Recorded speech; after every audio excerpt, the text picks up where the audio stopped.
Antes de comenzar con el programa de esta semana, no olvides suscribirte a nuestro canal para no perderte ninguna de nuestras ediciones. Y si quieres que YouTube te avise cuando publiquemos un programa, activa la campana.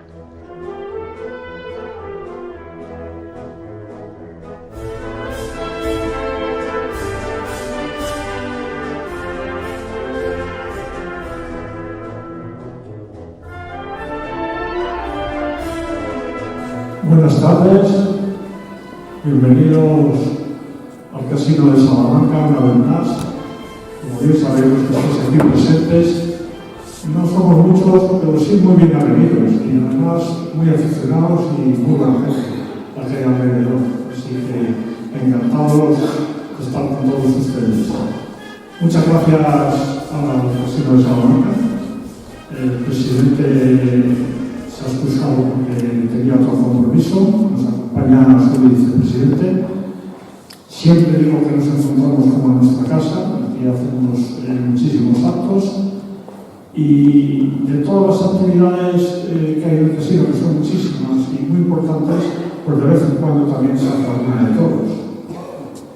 Entonces, nosotros llevamos una serie hablando de encastes, de distintos encastes antes de la pandemia, se cortó durante la pandemia y hoy yo creo que cerramos un poquitín el círculo de los encastes en Salamanca. La verdad es que nos faltaba volumen precisamente y nos ha costado un poquito. Muchos de ustedes saben que por lo menos hay 4 representantes del encaste volumen Salamanca. 2 de ellos han sido invitados, Castillejo de Huelva y Capea, por distintos motivos no han podido acudir, también se han excusado, pero todo se ha quedado esto en un mano a mano, en un mano a mano yo creo que es muy importante, porque son 2 ganaderos que conocen perfectamente lo que tienen en casa y luego, como director de línea, pues el que ha moderado prácticamente todos los coloquios sobre los encastes, que los conoce sin ser ganadero, los conoce muy bien porque es un estudioso del tema. Como todos sabéis, vengo del lado de la cámara, es crítico taurino, es escritor, en fin, es una persona polifacética y un gran conocedor de la tauromaquia. Por mi parte, yo creo que nada más. Muchísimas gracias a Félix Gascón, García Gascón, el compuesto. Desde el primer momento estuvo dispuesto, ya habíamos contactado con él anteriormente, a venir y a hablar de su ganadería, de lo que es el encaste volumen. Y a Manuel, el canario es el nombre de la ganadería. Manuel Santiago, que de Ciudad Rodrigo, es un joven ganadero. Para ser ganadero hay que ser valiente y muy aficionado, y yo creo que en ambos casos se da esa circunstancia. Y yo creo que vamos a disfrutar, porque siempre que hablamos de encarte, siempre que hablamos, lo importante es hablar de todos. Y cuando hablamos de encarte se aprenden muchas cosas. Es un tema muy vasto, variado, que tiene, en fin, hay mucho que hablar de ello, porque cada ganadería tiene unas características, unas morfologías, aunque luego cada ganadero le da su propia personalidad, por eso muchas veces cambian tanto.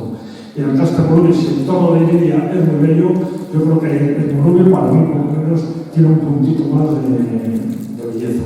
Así que por mi parte nada más, sean todos bienvenidos, disfruten de la noche y muchas gracias.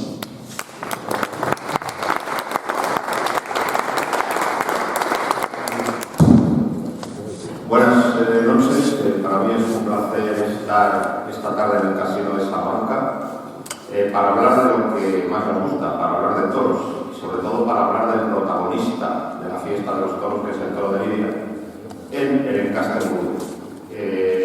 Muchas gracias también a las 2 ganaderías, de Sánchez y el Canario, por estar aquí con nosotros.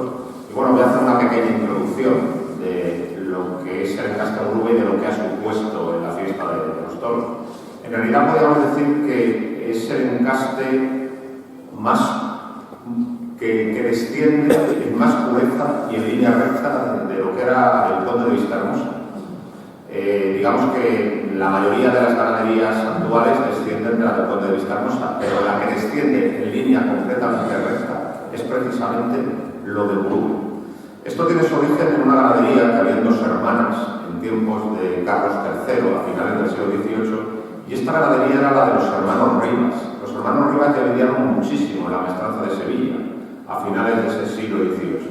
Y eran unos toros diferentes a todos los demás, porque por aquel entonces las otras ganaderías andaluzas eran de toros muy grandes, de toros con un pelaje muy variado, donde había muchos berreños, muchos ensabanados, muchos capirotes, y el juego que ofrecían todos aquellos toros pues era un juego muy áspero y un juego muy duro.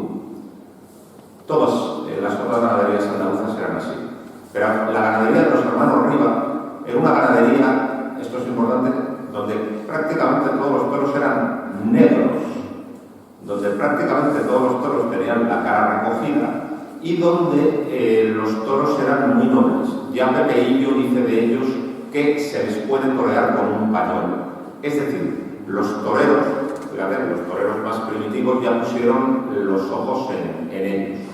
Esta ganadería es comprada por los condes de Vistahermosa y el cuarto conde, Benito Ulloa y el conde Cala, va a hacer la ganadería muy famosa porque va a estar en sus manos durante 45 años.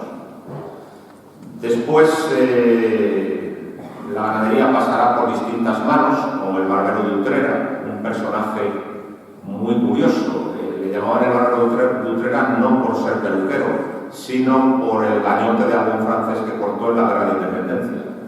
Bueno, pues el barbero de Utrera tiene lo del conde de Vistahermosa, luego lo tiene José Arias Saavedra, que era su yerno, y luego va a parar a la viuda de Burube.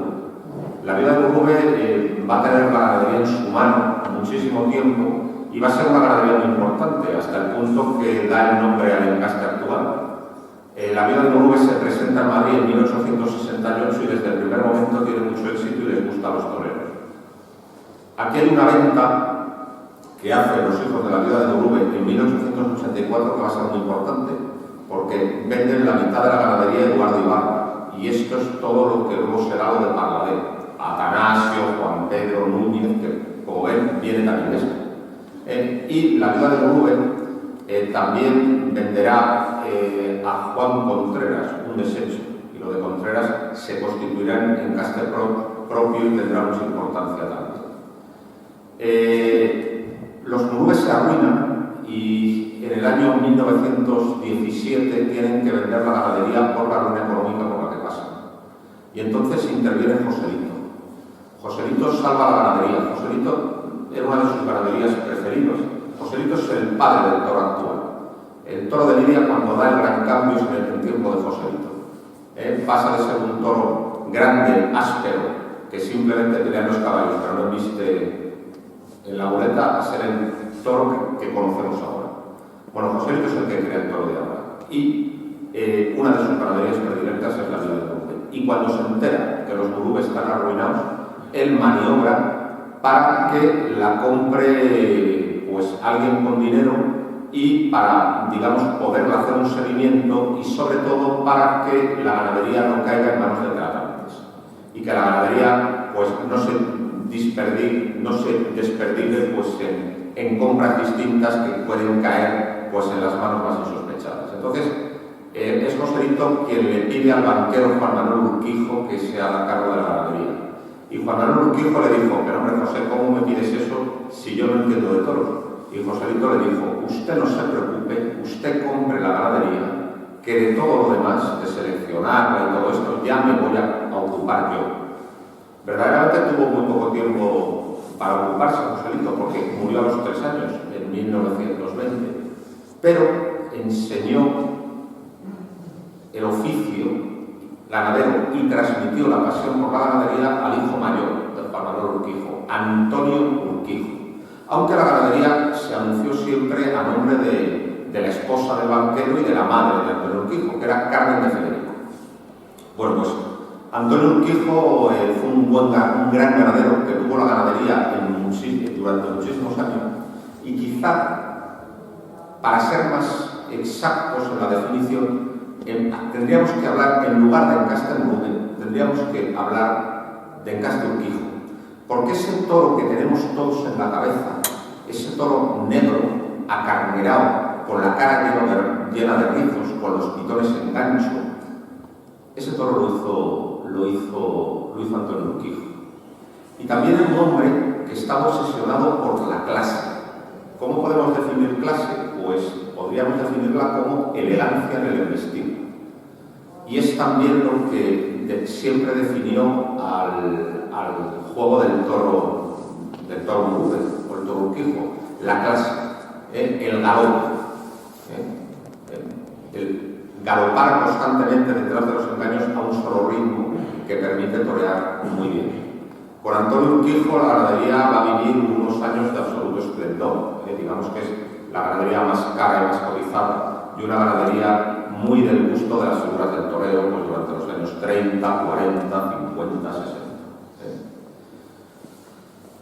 El problema le viene al encaste cuando cambia la mentalidad del público y cuando también cambia el toro a partir de mediados de los años 70. A partir de mediados de los años 70 aparece una crítica taurina que pretende, de un modo bastante discutible, regenerar la fiesta de los toros y que impone otro toro. El toro a muchas ganaderías se las saca de el trapío tradicional para ponerlas 100 kilos más y que puedan ir a los sitios importantes. Muchas ganaderías entran en una crisis de fuego muy importante que las saca de las ferias. Y el encaste Urquijo también experimenta un enorme sufrimiento. ¿Por qué? Porque era un toro muy noble, un toro de mucha clase, pero con los 100 kilos de más era un toro que se caía. Y entonces, de ser un toro muy preferido de las figuras, pues empieza a ser un toro que tiene problemas para lidiar. Y entonces, digamos que el encaste se recicla en la corrida de rejoneadores.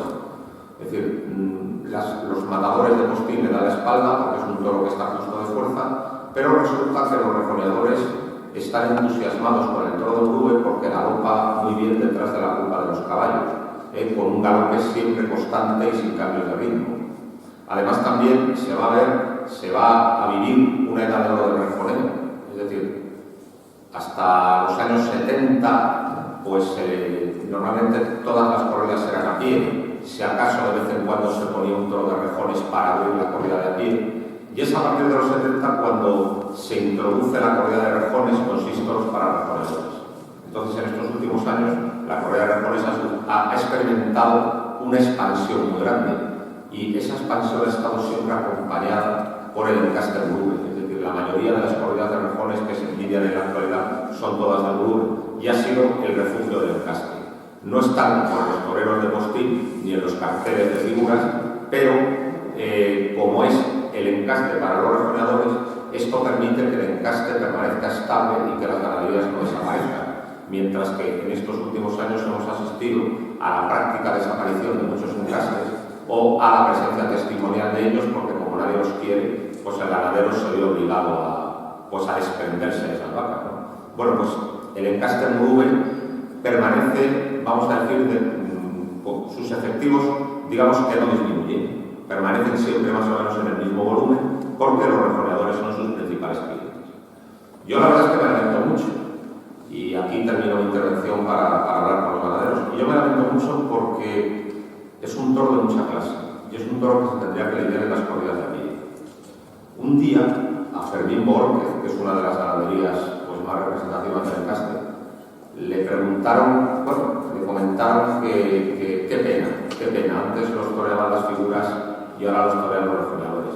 ¿Cómo ha decaído el encaste? Y Fermín Borges dijo, no, el encaste está donde siempre estuvo y sigue teniendo la clase que siempre tuvo. Lo que pasa es que antes había toreros como Antonio Ordóñez, como Antoñete, como Curro Romero, como Rafael de Paula, que sabían acariciar las embestidas y sabían templarlas. Y ahora no hay más que toreros rápidos que pegan traviazos. Y por eso estamos con los rejoneadores. Me parece un comentario muy acertado que describe con mucha precisión y brillantez la situación del encaste. El encaste sigue teniendo la clase de siempre, pero los elementos que intervienen en la fiesta de los toros y los gustos que hay lo han condenado a los rajuneadores cuando es un encaste que tendría que estar presente en las corridas de a pie, porque es un encaste de una clase excepcional. Y dicho esto, pues vamos a empezar a hablar con los ganaderos. Tenemos a Félix, de la ganadería de Sánchez Sánchez, que además es la ganadería más antigua del encaste de Muro en Salamanca, porque esta ganadería es la que trajo reses de Muro, la primera de todas aquí. ¿Cómo? Pues a la muerte de mi bisabuelo, Matías Sánchez Cobaleda, divide su ganadería entre todos los hijos. Entonces, el lote que le toca a mi abuelo la ganadería era de los palacios. Era bastante, exactamente, eran toros muy bonitos, de pelo variado. Estuvo muchos años abriendo, era la primera corrida que se lidiaba en Madrid. Y bueno, no estaba mal, pero a él lo que de verdad le gustaba era el toro de Burube.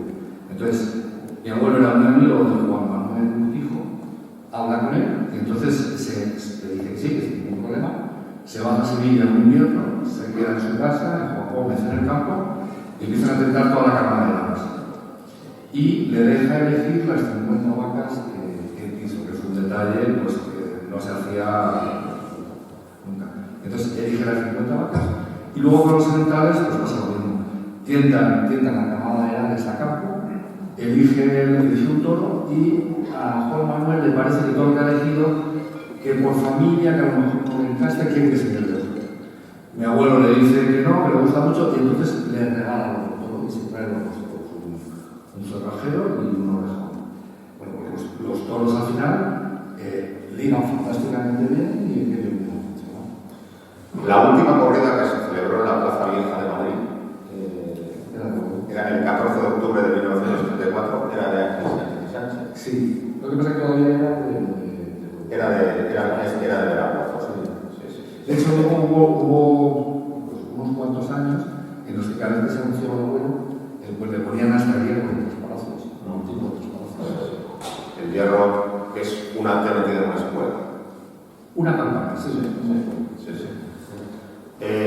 Luego sucede una cosa, y es que en el año 1946, 7 años después de finalizar la guerra civil, pasa, porque tu abuelo vende el hierro de la Unión, pero no vende el hierro de la Unión y se pasa a la asociación.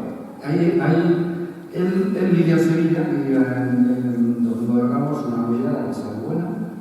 Luego lidia en Farolillos otra corrida de toros de 8 toros, de los cuales 6 fueron suyos, y la corrida fue un éxito.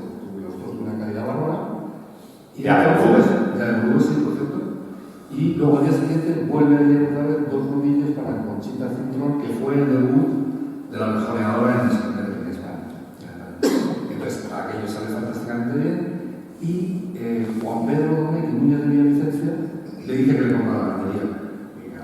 Con chufla, le dijo una cifra pensando que aquello no se hacía, le dijo la cifra y se quedó con la ganadería. Entonces el trato se hace en Trujillo y se lleva la mayor parte de las vacas. Mi abuelo se quedó las que le interesaron sin que se enterara él, porque quería comprar todo, y se llevó hasta se llevó machos y se llevó casi todo. Y bueno, pues ahí está. Y luego hay un dato muy curioso, que en el 46, esto se ve en el 46 de junio, y el 17, no sé cómo será, el 16 de octubre o el 19 de octubre del 46, yo di una corrida en Jaén, en la que se anuncia a nombre de Juan Pedro Domecq y se lidian 5 toros de hierro de oro. Bueno, pues está. Esa es la historia. Perdóname.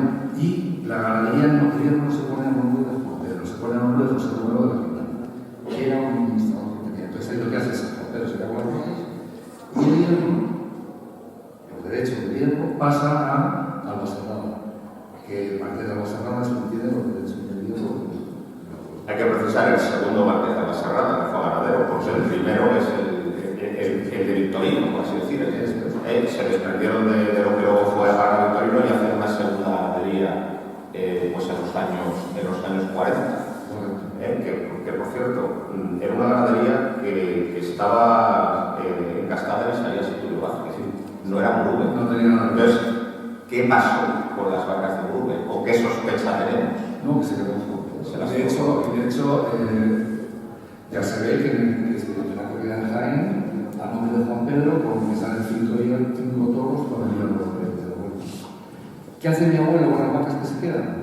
Pues las tiene ahí unos años paradas, pocos años, en lo que aquello empieza a funcionar. Y su mujer, que era Carmen Ramírez Urbano, era de su padre, de Francisco Ramírez Hernando de Dios, otra mujer. Entonces lo que hace es que todas esas vacas las pasa a Villar de su mujer y las de mi abuela Carmen pues las fue quitando. Y fue una ganadería que estuvo funcionando muy bien pues hasta los años 70, en el que mi abuelo se enfada y le dice, ¿por qué se enfada? Pues porque en aquel momento se le lidiaba todo el cordobés. Entonces, lidian en donde fuera, no me acuerdo el sitio, le dicen que hay que arreglar la corrida, mi abuelo dice que bueno, que a ver qué pasa, que a ver qué pasa con la multa. Entonces, mi abuelo también me un tipo y le dice, Pipará, tú no te preocupes, que si hay una multa la pagamos. Entonces, fue justo cuando se separa el pipo del cordobés, el pipo decía que pagara el cordobés paga. Conclusión, paga a mi abuelo y además 250.000 pesetas de la época, Que era muchísimo. era una barbaridad de dinero, y tenía puesto el tocho de papel de pago del Estado en el despacho. Tú entrabas allí que encontrabas, no tenía ni puesto para acordarse de aquello. El Diego de Ramírez Urbano fue luego el que tuvo el Viti. El de su hermana tuvo el Viti, y luego el hierro de la abuela, las vacas acaban en manos de Manuel Camacho. Ese lo vende a un nuevo rico y van a cargar, las vacas se cargan y los úteros los tenían en Ávila, en la finca del local, que era una finca donde se daban los úteros normalmente de verano. Entonces, aquello eran unas praderas de riego fantásticas, intentan sacar aquí los bichos y aquello no quiere moverse de allí de ninguna manera, estaban muy a gusto, ¿no?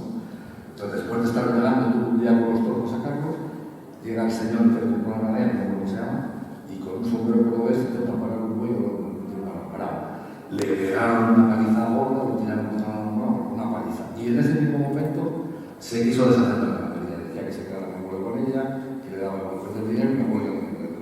Y de hecho, aquello se volvió a meter. Entonces las vacas se les quedan con otro macho y luego el hierro en la actualidad lo tiene Bueno, Manuel Camacho tuvo en sus manos muchísimas ganaderías. Sí, tuvo muchísimas, por lo menos que yo recuerdo tuvo hasta 4. Sí. Vamos, la que luego perduró más en sus manos era la que había sido de Braganza, Francisco Sica, pero movió muchísimas ganaderías. Era un hombre que compraba las ganaderías, digamos que las tenía como en la nevera, y cuando aparecía un comprador rico que tenía esa la vendía. Pero luego, el hierro clásico, que es una mayúscula achatada y los colores rojo, verde y blanco, ese es un hierro que estuvo en la asociación siempre. Claro. ¿Qué hace mi abuelo? Mi abuelo se enfada con el sistema, pero en la ganadería le pasa nada. Entonces lo que hace es, se queda otra vez con las 50 vacas que él cree que son mejores, se queda con 2 toros que eran un espectáculo, y las pasa al hierro antiguo de la... Pero por la asociación. ¿Por qué motivo? Porque lo que quería era el día de la porque no tenía ningún problema y se ponía quien quería y nada más. No tener que meterse en los problemas de días corridas y no viatificadas y afectar. Exactamente, entonces se quita del medio y de ahí pues disfrutó mucho.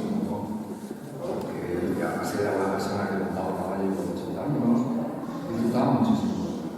Era un grandísimo aficionado. Y una cosa muy importante es que él ya en la primera época de la ganadería, él iba buscando la nobleza y entendían a los toros. Ahora mismo parece que es una cosa lógica y normal, pero en aquel momento los ganaderos se obsesionaban con el caballo y empezaban a poner. Y la verdad es que hay un momento, tú pones a la vaca una vez, la vaca como sea, la pones la segunda, va como le da la gana, pero si en el tercer puyazo sigue yendo por derecho, cara abajo, además, no tienes que seguir repitiendo, ya lo has visto. Lo importante luego es ver qué da de si esa vaca en la muleta. Entonces, tú a la vaca lo que tienes que hacer desde mi punto de vista, lo que hemos visto ya desde hace muchos años, es que hay que exigirle que dure muchísimo. Y si una vaca después de 200 muletazos sigue yendo por abajo y sigue yendo para adelante y no se raja, te da más. O sea que tuvo unos criterios, vamos a decir, avanzados para el momento. Yo recuerdo que cuando íbamos a casa de mi tío Arturo, que tenía otra ganadería. Una cosa procedente de Infante de la Cámara. Extraordinaria. Aquello tiene una calidad bárbara. Bueno, pues lo recuerdo, yo llevo ahí en los tendría 14, no más, 16 años. Tientan unos machos y allí lo ponen una vez, 2 veces, 3 veces, pegada de roces por aquí por abajo. Y van y lo dejan, ¿no? Y cuando estamos yendo ya me acuerdo, cómo dejaba torturos y todo. Bueno, conocía también la ganadería que él sabía que todo había que echar. Lo intentaba por intentarlo. Él echaba todo lo que quería y aquí. Sí, vamos, le interesaba más la genética que la genética, sí. Y de hecho, una ganadería que se grababa fantástico. Él sabía que cuando un toro tiene buena genética, aunque él haya dado un juego medio que... Al final es muy fácil que se transmita. Sí. Y para que os hagáis una idea, por ejemplo, la ganadería de los frailes compran 100 vacas y toros a ellos de lo que viene todo. Y luego empiezan a echarlo de Pues tú fíjate que yo tengo un recuerdo bastante agradable de la ganadería de Toros Santiago, porque era una ganadería que estaba totalmente desaparecida, esas ganaderías descatalogadas, que bueno, que estaban en el libro de la Unión, pero que nunca había vivido. Y el primer año que llegaron los mozaron aquí, compraron la camada entera para sobrevivir, en novilladas, y salieron extraordinarios. O sea, pegaban allí 20 vueltas, eran un tanto altos al principio, pero luego ofrecieron grandes triunfos a los novilleros. Y al poco tiempo lo venden a Fernando Peña, y Fernando Peña lo quita todo y echa mano González y Gómez y todo. Que no le funcionó. Yo recuerdo, por ejemplo, la despedida de José de la Cana, San Sebastián de los Reyes, que mata 6 toros de esa ganadería. La despedida de novillero. De novillero, sí. Y bueno, aquí sale el primero bueno, el segundo mejor, el tercero mejor, aquel fue el exitazo que te quiero, no me acuerdo que cortaron. Lo que sí recuerdo es que fue aquello, bueno, espectacular. ¿Y cuándo te haces tu cargo de la ganadería? Yo me hago cargo en el año 89, pero no como propietario. O sea, yo sigo con mi abuelo, le acompaño por los lados, voy al campo, tal. Y yo creo que lo mejor que hago es que empiezo a pasar todas las notas de tienda. O sea, las notas de tienda me acuerdo las tiene en uno de estas, pero yo me hago unas libretas para tener mis vacas con las notas de tienda. Entonces empiezo a pasar las notas de tienda. Y como estaba muy acostumbrado a ver las notas de tienda del abuelo, yo veía una nota de tienda y se ve cómo es la vaca, pero vamos, perfecta. Entonces ahí empiezo a conocer las familias, la real, la lotería, la lotería. Y entonces mi abuelo en el año 69 le da una hemorragia cerebral y ya me hago yo cargo de la ganadería de todo. Y lo refrescas con... Pero luego hay pasado una cosa. Mi abuelo, un 23 de diciembre le da la hemorragia y estos Sánchez son muy tranquilos todos. Y entonces no había hecho testamento. Y había quedado con el notario el día 24 de diciembre para hacer el testamento porque él tenía un lío que no sabía qué hacer. Total, que le pega la hemorragia cerebral y no puede hacer el testamento. Entonces, al final la testamentaría eran 2 hermanos, mi madre y su tío, y lo que hacen es, pues nada, mi tío no sabe nada de ganado, nunca le gustó el campo, que se dedica, que hizo derecho, y bueno, y más historias que le gustaba. Y mi madre, pues tampoco quería nada. Entonces, pues yo le digo a mi padre que me gustaría hacerme con la ganadería, mi padre me dice que ni se me ocurra, que como voy a dedicar a eso, que lo que haces es perder dinero, y que hay cosas de la familia más productivas y que me dedique a ello. Entonces, yo tengo ahí un par de años que no sabía qué hacer, y de repente me entero que tiene la ganadería que se vendía. Y un día paseando con mi tío Tomás, el mensajero, que me llevaba con él genial, en casa con mi hermano y mi padre, digo, joder, Tomás, tiene un disgusto tremendo, porque esto lo van a vender y me quedo sin ello. Y me dice, ¿cuánto pide? No tengo ni idea. Dice, entérate y te quedas con ella. Conclusión, que llamamos a mi tío Javier, me dice las cifras, se lo mando a mi tío Tomás y me dice, la cosa está hecha. Haces una transferencia, te lo mando y cuando la ganadería. Entonces yo le digo, mi madre me cede su parte y yo me quedo con los trabajadores que hay ahí, con una ocupación, y a partir de ahí pues comienzo con la ganadería. Y eso como una mojama. Y eso, en el año 91 había una sequía espectacular que duró otros 2 años más, los pajares vacíos, pero chicos, disfruté como un enano. O sea, me alegro tremendamente que me pasara eso, porque al final fue pues una cosa que la llevas súper dentro. Esta satisfacción de una vocación. Tremendo. Y Y aquí también hay que decir que los Urquijo, Carlos Urquijo, Antonio Urquijo se murió, le sustituye su hermano Carlos, tenía menos afición y Carlos se cansa. Vida última de Carlos Urquijo. ¿Dónde fue? Fue en Bilbao, La Matata, Paquirri, Damaso González y Niño de la Capea. El recuerdo que tengo de aquella tarde es que el Niño de la Capea pisó una banderilla y se la clavó en la planta del pie. Yo tenía 8 años y es el recuerdo más de aquella corrida. Pero esa corrida la llegué yo a ver. Y entonces Carlos Urquijo se desengaña, porque tampoco me gusta, y se la vende a Antonio Ordóñez. Entonces ya a partir de ello empezaremos a hablar por él.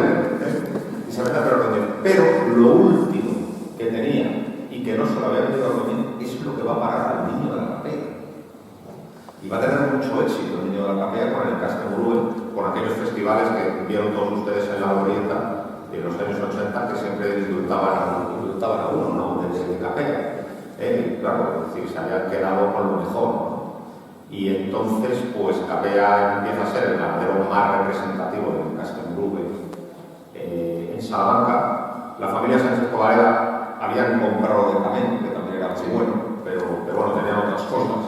El ganadero más conocido de Murube en Salamanca era el Niño de la Capea, en ese momento con mucho éxito, y entonces decides comprarlo. Claro, nosotros tenemos un problema en los años 80, hay un problema muy grande con la tuberculosis, en el que empiezan a morirse vacas, desaparecen familias, y aquello no podía ser. Ahí se tenía que tomar la intervención. O se compraba algo, yo solamente entendía por Murube, entonces, o podía comprar Murube, o aquello desaparecía.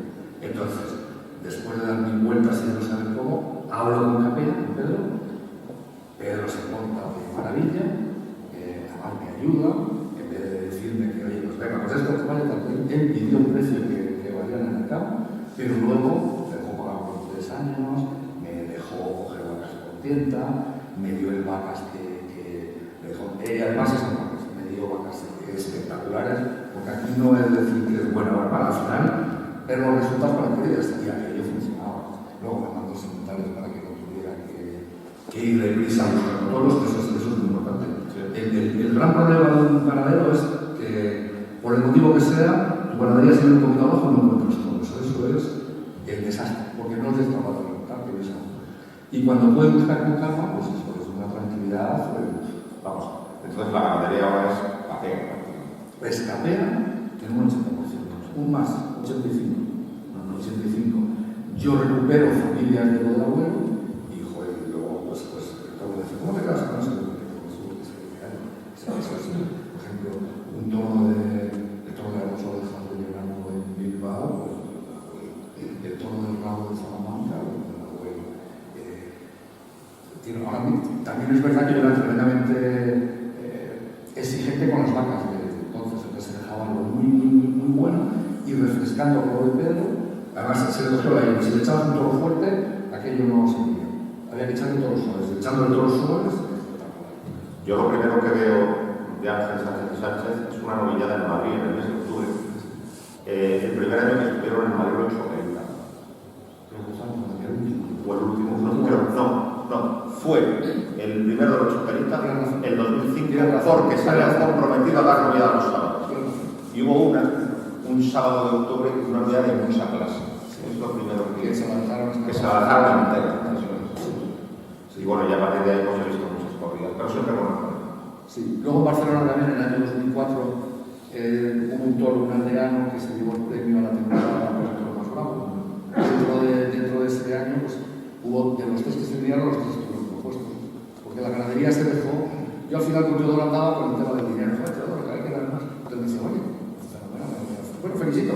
Si la torean a la futuro, seguro que la torea es su trabajo. Entonces se fue dejando hasta el final y se dio, pues yo creo que la temporada. En la tercera,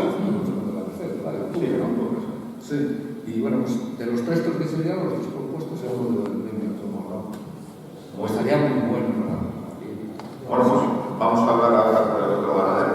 Y bueno, pues Antonio Ordóñez fue partidario siempre de 3 ganaderías.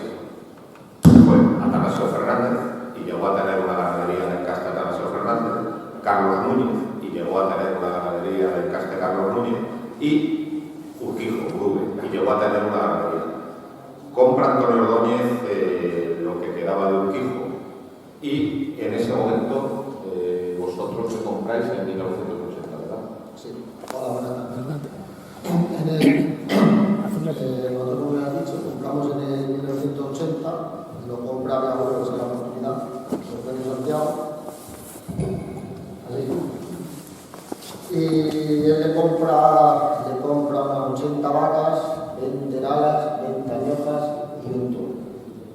Las vacas venían, la mayoría de las alas, con el hierro de Ordóñez, y le compra un toro que viene con el hierro del Pepe Mundo. Y de ahí ya se fue, partió ahí la Y, o sea, lleváis de lagaderos ahora mismo con Grube del 80. 43 años. Exactamente. En el 90 se hace de a mi padre, Manuel Santiago, y hasta el día de hoy, que luego en el 2018 refrescamos con dos sementales del mundo.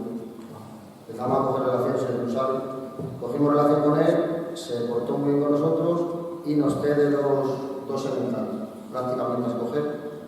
Nos los traemos para acá y es lo que estamos ahora refrescando con eso. ¿Y cómo ha sido la trayectoria de la ganadería en estos años? Pues, hombre, en los inicios, lo poco que me acuerdo yo, se llevaba mucha novillada y mucha, a lo mejor alguna correa picada y tontero, se llevaba el tontero y tal. Luego, a raíz del 2004 adelante, fue cuando empezamos a dejar más correa de toros y la verdad es que sí hubo un momento hasta el 2012-13, tuvimos unos años que llevamos bastante y el sitio más bueno. Luego del 13 hasta el 18 bajamos un poquito y luego el 18 se fue subiendo un poco en un orden. Y entonces los dos prácticamente la producción la dedicáis por entero a la corrida de reformas. ¿Estáis contentos o os gustaría cambiar? Hombre, pues, sinceramente, si se pudiera estar en las ferias de una figura, pues mejor, joder, de cabeza. Y todos seleccionamos papel. Lo que realmente queremos es ir a pie, porque a pesar de por las circunstancias, nosotros tenemos que estar ganando.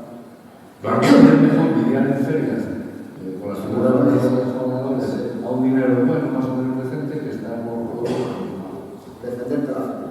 Voy a ser abogado del diablo. Es decir, siempre se ha cantado la clase de Grube, pero los detractores del Encaste apuntan siempre a que es un toro que tiende a la poca fuerza y a la sosería.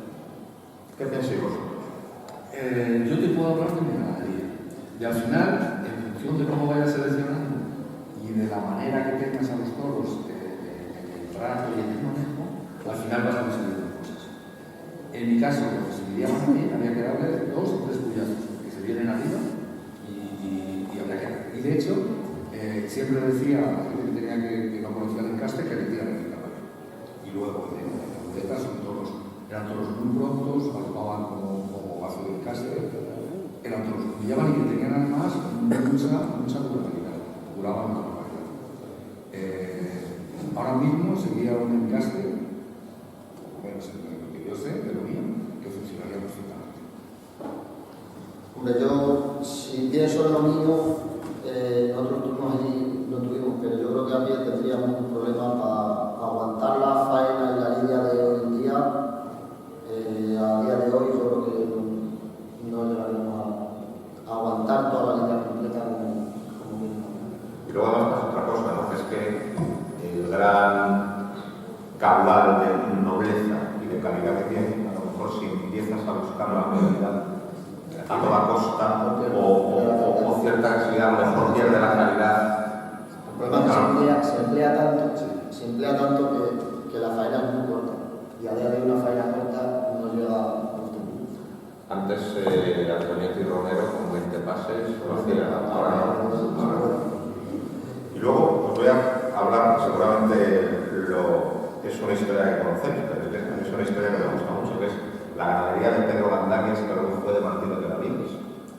Pues bueno, Pedro Gandaries era un aficionado de Bilbao de mucha pasta, entonces cuando estaba en lo más alto, Urquijo en los años 50, o al final de los 40, pagó una fortuna por unas vacas y las cruzó con Santa Cruz y consiguió una ganadería muy buena que fue la de Francisco Martínez de la Vides. una presencia en Madrid muy importante. Martín de Benavides, el toro de la Noche de Paula en Madrid es un toro de Martín de Benavides, el toro cochero. Entonces era un cruce entre Murube y Santa Coloma, que luego lo probaron también unos ganaderos colombianos que se llaman los Gutiérrez, que es la ganadería de los Gutiérrez, que es muy importante en Colombia. ¿Qué os parecería ese experimento? Que ese experimento está demostrado que es bueno. ¿Qué os parecería? Pues a mí me parece que con lo de Santa Coloma que viene de la Rama y la Reina es perfecto. Es perfecto. Y de hecho aquí ya hay algún ganadero que ha empezado a hacer. No, pero es muy refresco. Hombre, siempre todo lo que sea el primer cruce, evidentemente todo siempre mejora, porque está juntando dos cosas, cada uno tiene sus cualidades y a la unión el primer cruce también sale bueno. El problema es cuando pasas de ese primer cruce al segundo, por ejemplo. Luego, con los desafíos yo creo que sería complicado, eso es una bomba. Pero con la Rama y la Reina sí que funciona. Vamos, me tengo un poco la cabeza. sí, vamos, de hecho ha funcionado. Y de hecho que yo he vendido otras cosas este año para los otros. ¿Se puede saber bien? Prefiero que los niños. Vale. Bueno, y otro fascinado por el encaste Murube fue Lisardo Sánchez. Claro, hizo un experimento. De hecho, Lisardo Sánchez hace 3 compras a los Murube de vacas. En 3 años, pues el equipo se compró los años, No. 50 y... 55, 56, 56. Compra primero, no sé si fueron 20 y tantas vacas o 18 a Borges. Y luego compra otras 38, me parece que es a Urquijo. Que fue esto lo siguiente. Se las iban a llevar los colombianos estos. Pero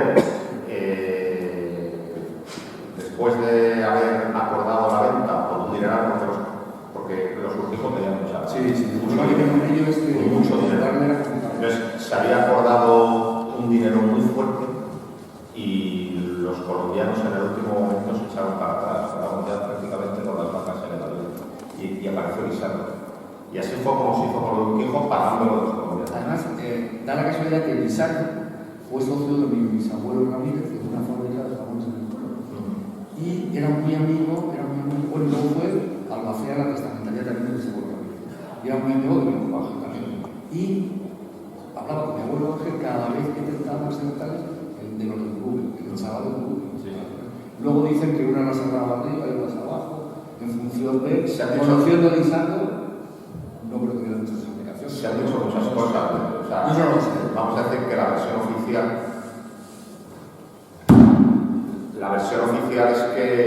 es que lo que le valía era el cruce C1, que era el que iba a las plazas. Eso dice, pero que no dejaba vacas cruzadas. Eso dice. Pero conociendo a Lisardo, lo dudo. Bueno, criterios de tienda. Más o menos nos has explicado que tú sobre todo buscas los finales. Sí. Y luego vemos, o sea, importante, fundamental y necesario. Las vacas tienen que humillar. Si no humillan, ni van detrás de la moneda. Hasta atrás no sirve. Puede tener a lo mejor, otra cosa que no soporto es que sean vacas calvas. No puedes estar ahí con el jefe, que la vaca se acerque de rama y que se te arranque de adelante. Si no, no puedo. Otra cosa que se decía del encaste Murube es que tenían muy buen galope, pero una cierta dificultad para humillar. Se ha dicho. Sí, no, obviamente. Hay otra cosa que a lo mejor molestaba más ahora que se conoce menos, que es, eran muy mirones. Eso con el tiempo ahora mismo se ha corregido bastante, como vemos en casa. Los años todavía miran algo, pero no es lo que antes te pegaban unas miradas más arriba abajo. Una vaca aguanta hasta un todo complicado. Bueno, nosotros la selección un poco parecido a ellos, lo que pasa que nosotros, aparte de la fijeza, prontitud y tal, nos basamos mucho en el arranque, porque hemos tenido esos problemas de antes y ahora todo lo que se deja tiene que tener una faena relativamente decente para luego poder llevar las plazas. Número de vacas. 216 son, sin contar las. Ahora mismo es una ganadería larga, tal y como está esto. Larguísimo. Más de 5 vacas es una barbaridad.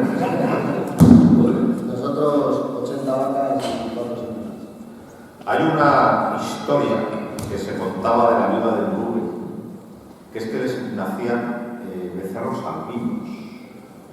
No estamos hablando de becerros ensabanados. Si es un becerro ensabanado, es de pelo blanco, pero la piel es negra, y los ojos son negros, y la mucosa es negra. No. Estoy hablando de que les salían becerros que eran como los ratones de laboratorio, con ojos rojos, y con la mucosa rosa. Y eran tan sumamente asquerosos que los mataban al nacer porque eran muy feos y muy desagradables. Pero dicen que se lavan en Google. ¿Habéis tenido alguno?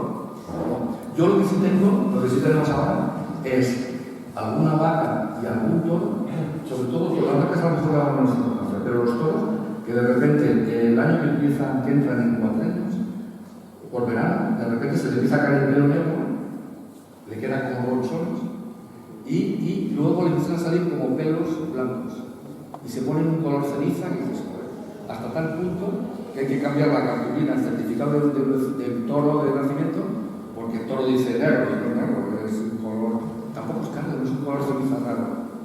El problema con esos toros, porque como siempre llevas a una corrida más de 6 toros, siempre queda en sombrero, pues al final no ni se la puerta cerrada. Lo que sí que podría salir mucho es el castaño del cortado, porque claro, Parnadé tiene muchísimo castaño parado y también viene lo mismo. Yo creo que se quitaron todos en tiempos de Urquijo porque no le gustaba. Nosotros tuvimos 2 familias que daban por lado, unas guitarreras y otras moleras, pero ahora mismo hace años que no saben. Capea se ha tenido. Y vosotros lo vieron. Nosotros programamos prácticamente una familia que había, que ya sé prácticamente nada, y el 90% algún entrepelado o algo así. Y la familia que tengo que hubo de Bernardo Bravo, de Castaño, así, tostado, y creo que ¿Y el futuro del encaste? ¿Tiene el colchón de los refrenadores? Sí, hombre, hay que ir pasando ya todas las corridas. Yo espero. Hombre, Castillejo está viviendo con buen éxito. Sí, todo depende de cómo entres. Vamos a ver, entras mañana, en función del precio que pongas. Si quieres defender el precio, es más complicado. Si quieres defender los sitios, es más. Entonces, bueno, pues yo la esperanza que tengo es que al año que viene este año con los toros, pero el año que viene no va a haber muy pocos. Entonces ya creo que tendrán que cambiar las cosas. Y al final, la gente que lo conoce, la gente que lo puede se dará cuenta que está en un momento espectacular. Bueno, el futuro evidentemente tenemos colchón de rejones, ya hay un pequeño repunte, este maestro Capea hasta Fermín Borque, ya van echando parte de la camada, se van... Están ahí. Parte de la camada, no toda, pero un porcentaje ya lo están echando por el pie. Fermín vive hace unos años en Madrid, Capea está lidiando... Lidia Sevilla ahora.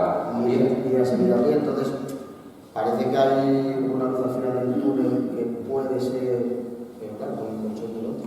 Y como dice Félix, si quieres a pie, te arranca el bolsillo y Pero siempre, claro, con precio. pero con precio más bajo. Bueno, pues, ¿queréis decir algo antes de dar la oportunidad que hace que pregunte? Bueno, creo que no, que es un encaste fantástico y que es un encaste probablemente de donde vengan el 90% de las ganaderías de ahora, todas tienen, porque incluso Domen tiene una parte de Mora Figueroa, viene de Tamarón, otra parte de Conde la Corte, viene de Tamarón, que es Conde Pesto, otra parte de Nebul. Y lo claro que era lo que no sabíamos. Claro. No sabíamos que había en vacas puras de Murube a través de la clase inteligente. Todos los días descubres una cosa nueva. Sí, además en aquella época no decía nada. ¿Y tú sabes dónde veo yo rastros de Murube también? En Alcurucén. Sí, porque claro, tuvieron lo de Félix Camino antes de vendérselo a los Sánchez Covareda y de repente te encuentras con un Alcurucén muy acarnerado. Y los engandillados. Muy engandillados. Eso es. Sí. Bueno, y un comportamiento también, no sé. En el momento que ves todos de esa manera. Eso es muy característico de Murube. Lo más. Es que un toro o una vaca mala, puede ser mala, o tendrá todos los defectos que quieras, pero se contiene. ¿Quieren ustedes hacer alguna pregunta? Vale, pues. Está la gente continuidad.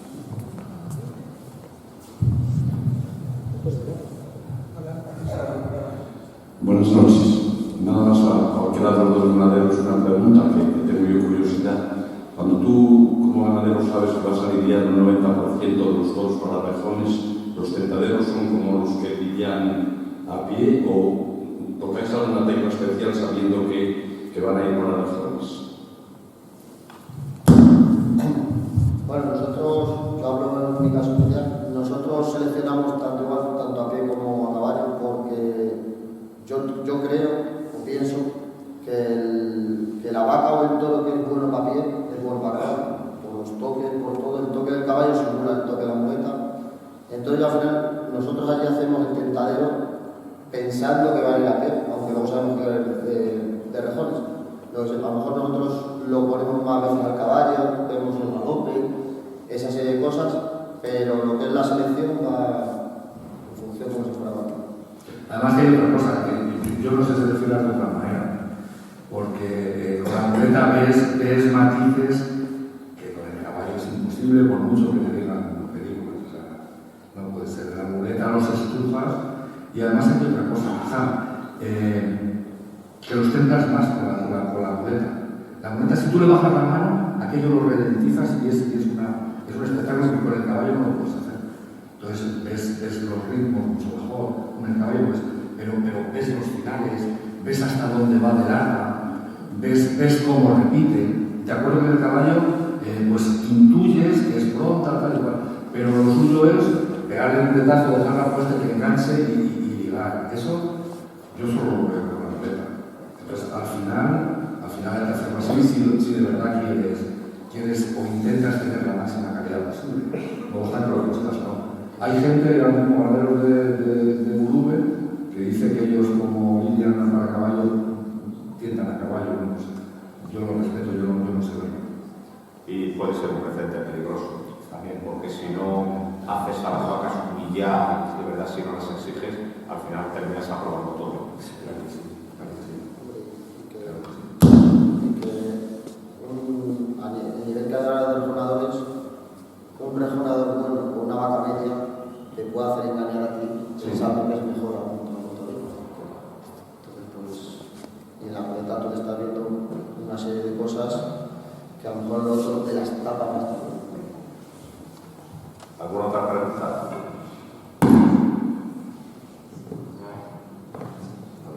Bueno, pues como decía Belmonte, que por cierto tenía una gran relación con el Castre, porque ya hemos hablado de los mitos, pero la primera oreja que cortó Belmonte en Madrid fue un toro de Urube.